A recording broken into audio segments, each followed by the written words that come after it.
जदि से कथा को से दिन एक्सेप्ट करिथांते एडमिट करिथांते ताले निश्चित भाव में डॉक्टर प्रभात विश्वास निजे कहिथिले जो जो विधायक माने आसीथिले अनुरोध करबा पई तांको निजे बापा कहिथिले कहले कि जदि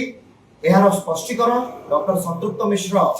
दे दियंती कि से गोटे ट्रस्ट गठन करि नाहंती ओडिसा बाहर ताले निश्चित भाव में पुओ बिजु जनता दल को ही भोट देबे किंतु जो भली भाव में अत्याचार अपमानित करा जायछि जने पुओ हिसाब रे मु केबे भी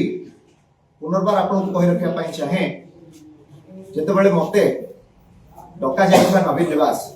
बापा को बहिष्कार कलार 5 दिन परे मते नवीन निवास डका गला